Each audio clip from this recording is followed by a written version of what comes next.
আসসালামু আলাইকুম। আপনারা সবাই কেমন আছেন? আমি আলহামদুলিল্লাহ ভালো আছি। তো আমি অল্প সময়তে ডাল ভুনা নিয়ে এসেছি রান্না আপনাদের কাছে রেসিপি। তো যাদের অল্প সময় আছে যে কিছু বানাতে পারছেন না বা কোনো কিছু মাখা আসতেছে না, তো তখনই এই ডাল ভুনাটা ১ম এ বাগার দিয়ে বসাবেন। এভাবে করে অবশ্যই আমাদের সাথে দেখবেন। তো আমি এখানে ২ টা পিস নিয়ে নিয়েছি। কাঁচামরিচ এগুলো কেটে নিব। ভালোভাবে ধুয়ে নিয়েছি। চুল কাটা ছেড়ে নিয়ে ধুয়ে নিয়ে এখন কেটে নিব। তো অল্প সময়তে আমাদের বাসায় মেহমান এসেছিল। তো আমার বাসায় কিছুই ছিল না। তো কি করা যায় অল্প টাইমে। তো মাথায় এসেছিল যে ভেবে যে বাগার দিয়ে ডাল ভুনা করব। অল্প সময় মাত্র ১০ মিনিট লেগেছিল। আপনাদের কত মিনিট লাগে সেটা বলতে পারি না। তো আমার ১০ মিনিট মতো লেগেছিল। আর এখানে কিছু রসুন খোসা ছাড়িয়ে ধুয়ে সুন্দর করে কেটে নিব।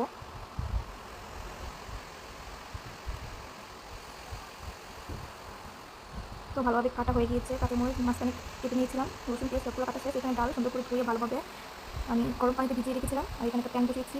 আর চুলাটা ধরিয়ে মিডিয়াম আঁচে রাখবো। তো দেখেন এটা গরম হোক। গরম হওয়ার পরেই আমি তেল দিয়ে দিব।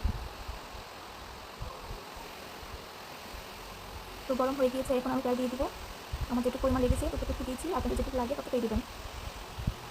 এই তো ২টো তেজপাতাও নিয়েছি। এখন আমি তেজপাতাগুলো গরম তেলে ছেড়ে দিব। ধুয়ে ভালো দেখেন গরম পানিতে ভিজানোর কারণে ফুলে উঠেছে ডালগুলো। তাড়াতাড়ি সিদ্ধ হয়ে যাবে। তো এখানে ২টো তেজপাতা দিয়ে দিব এখনই। এখানে রসুন পেঁয়াজও অ্যাড করবো। দিয়ে দিয়েছি। এখন নেড়ে চেড়ে নিব। আপনাদের অবশ্যই যদি আমার এই ভিডিওটা ভালো লেগে থাকে লাইক এবং শেয়ার কমেন্টে করবেন এবং কমেন্টে জানাবেন কীরকম হয়েছে আমার এই রান্নাটা অল্প সময়তে। তো এগুলো লাল হওয়া আগ পর্যন্ত অপেক্ষা করবো। একটু লাল হয়ে গিয়েছে রসুন পেঁয়াজ। এখন আমি এর মধ্যে পানি সহকারে ডালটা অ্যাড করবো। ভালোভাবে হয়ে গিয়েছে লাল। এখন আমি দিয়ে দিব ডালটা। আমি ঢেলে দিচ্ছি। এখন একটু নেড়ে চেড়ে নেব। আর একটু আমি পেঁয়াজ কেটে রেখেছিলাম কাঁচা পেঁয়াজ আর 2টা শুকনো মরিচ আর কাঁচা মরিচ এগুলো আমি দিয়ে দেবো। কাঁচা পেঁয়াজটা দিলে কি আপনার রেস্টুরেন্টের ব্র্যান্ডও আসে, শুকনো মরিচটা দিলেও আপনার স্বাদটা বাড়ে এরকম। তো এখন আমি দিয়ে দিচ্ছি। নেড়ে চেড়ে নেব। এখানে আমি 1 চামচ ধনিয়া গুঁড়া, 1 চামচ জিরার গুঁড়া আর আদা চা চামচ, হলুদের গুঁড়া 1 চামচ, স্বাদ মতো লবণ আর 1 চামচ মরিচের 3 ভাগের 1 ভাগ দিয়েছি। এখন দিয়ে আমি নেড়ে চেড়ে নেব। তো ভালোভাবে নেড়ে চেড়ে নিয়ে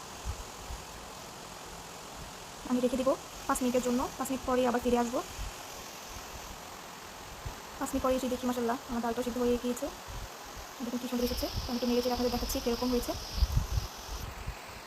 কি সুন্দর হয়েছে দেখেছেন অল্প সময়তে। আপনারা চাইলে আপনাদের ডাল না ফুটলেও আপনারা ডালটা কিন্তু ফুটিয়ে দিতে পারেন। তো আমার প্রয়োজন পড়েনি, আমি ফুটিয়ে নিই সেজন্য। দেখেন কি সুন্দর এসেছে। আমি ফিরে আরও 5 মিনিট পরে এসে দেখেন এটা ফাইনালি আমার ডালটা হয়ে গিয়েছে। আমি এখন নামিয়ে ফেলবো কিছুক্ষণের মধ্যে। দেখুন কি সুন্দর এসেছে।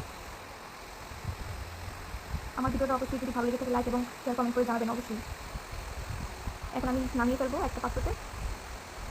দেখুন কি সুন্দর এসেছে। দেখে খেতে ইচ্ছে করছে মাশাআল্লাহ। আপনারা অবশ্যই শেয়ার করবেন বাসায় এটা। আচ্ছা আপনারা ভালো থাকেন। আল্লাহ হাফেজ। টাটা।